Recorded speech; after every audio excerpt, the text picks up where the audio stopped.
From gene-edited pigs to glyphosate lawsuits that could redefine pesticide regulation, this week in ag has been anything but quiet. Prop 12 is back in the spotlight, new food dyes are edging out synthetics, and Sprite just leapfrogged Pepsi and soda wars. All this and more on today's episode. I'm Braeden. And I'm Savannah. Welcome to Magnetic Ag Ears Edition. Every week, we break down the top headlines and trends facing food and agriculture. Fast, fun, and actually useful. Let's get it. A big change could be in the horizon for the swine industry. The FDA has just approved the first ever gene-edited pigs resistant to PRRS, short for porcine reproductive and respiratory syndrome. PRRS is a highly infectious disease that costs U.S. pork producers a staggering $1.2 billion every year. Yes, with a B, not an M, but thanks to a team of scientists at PIC, a hog breeding company, there's now a solution in the form of gene-edited pigs. So how does this work? Scientists precisely snip out a tiny portion of the pig's CD163 gene, the very site where PRRS uses to sneak into cells. Think of it like changing the lock on the door so the virus no longer has the key. No key, no infection. And the results? Healthier pigs. Significantly reduced antibiotic use by an estimated 200%, and even environmental perks. We're talking about a projected 5% drop in greenhouse gas emissions from pork production. Matt Culbertson, PIC's Chief Operating Officer, says, "We have spent years conducting extensive research, validating our findings, and working with the FDA to gain approval. Today marks a major milestone for consumers, farmers, and the entire pork industry who have desperately hoped for a solution to PRRS." We're going from big changes in the pork industry to legal developments with implications on crop production. Braeden? This week, Bayer, the only U.S. manufacturer of glyphosate, is continuing its push to limit legal liabilities. Earlier this spring, Bayer made it clear they're taking a multi-front approach to limit legal risk tied to claims that glyphosate causes cancer. We're talking over $10 billion already paid in lawsuits. First up, on May 9th, 10 major ag groups, including the Farm Bureau and National Corn Growers, filed a brief urging the U.S. Supreme Court to step in.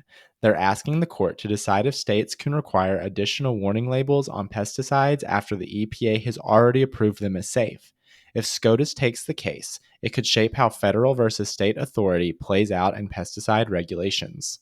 This is huge because if the court agrees with Bayer, it could stop some of these lawsuits in their tracks. Meanwhile, states are also stepping in. Georgia passed a law, SB 144, backing the EPA's authority on pesticide safety. This is the second state to do this after North Dakota. Will Bentley, the president of the Georgia Agribusiness Council, called it, and I quote, "a major victory for Georgia's top industry, agriculture." And Bayer's Brian Neighbor echoed that, saying the law gives farmers the certainty they need to keep producing safe and affordable food. So what does this mean for agriculture? In short, more legal clarity could help protect access to key crop protecting tools and possibly help food control prices down the line. But the bigger thing to watch, whether the Supreme Court agrees to hear the case. If they do, we're looking at a nationwide impact on pesticide labeling and liability.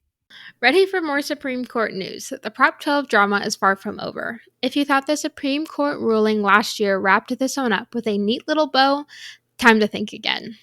Prop 12 is California's animal welfare law that sets minimum space requirements for livestock used in meat and egg production. It doesn't just apply to California farms, though. It impacts anyone selling those products in the state. That includes pork producers and egg producers from all over the United States.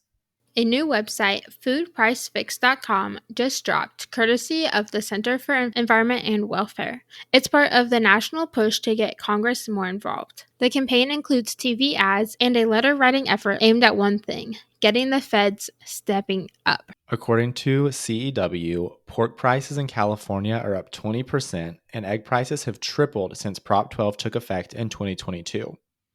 Here's what CEW is saying, quote, "Prop 12 is driving up food prices for American families and creating chaos in national supply chains, all for rules set by a single state."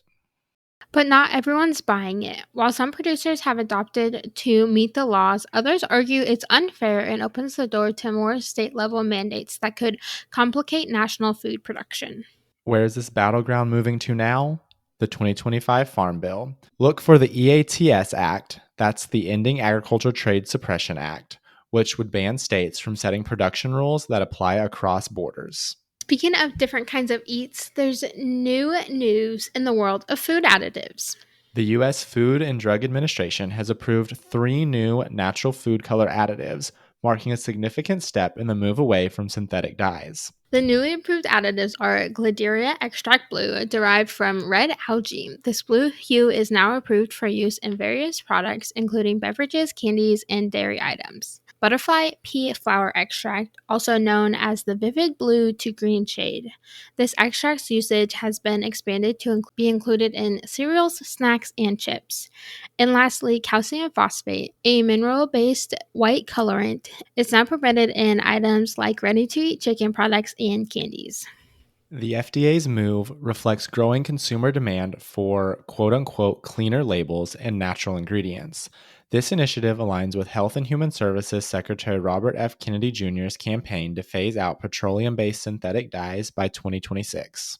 So, the next time you're enjoying a brightly colored treat, it might just be nature's palette at work. You know, Savannah, we didn't talk about yellow 5 food dye, which is used to help create a clear or light yellow hue. Our next headline is about a product that uses yellow 5 Sprite. Because the soda wars are on. In a surprising twist, Sprite has outpaced Pepsi to become America's third favorite soft beverage. According to the 2024 data from Beverage Digest, soda now holds 8.03% of the U.S. soft drink markets, edging out Pepsi's 7.97%. This success is largely attributed to Sprite's strategic marketing moves. The brand revived its iconic Obey Your Thirst campaign, featuring NBA star Anthony Edwards and Olympic sprinter Sha'Carri Richardson. Sprite also introduced innovative digital experiences like Obey Days and Sprite Squad, engaging customers through QR codes and text-based activations linked to music, sports, and fashion, along with a successful product launch of Sprite Chill, a cherry-flavored Sprite, became a permanent addition after generating $100 million in sales within 1 year. Sprite's ascent underscores the power of cultural relevance and innovation in today's food marketing. I mean, Braeden, I'm usually a Dr. Pepper gal, but might have to give this Sprite the respect it deserves this year. Well, it looks like you're going to have plenty of time to go get yourself one because that just so happened to be our last headline. With that, thanks for listening to another episode of Magnetic Ag Years Edition. Hungry for more? Subscribe to our twice weekly newsletter for more industry news right in your inbox. Or follow along on socials at magnetic.ag for more trends and headlines. Thanks for listening to Magnetic Ag Years Edition.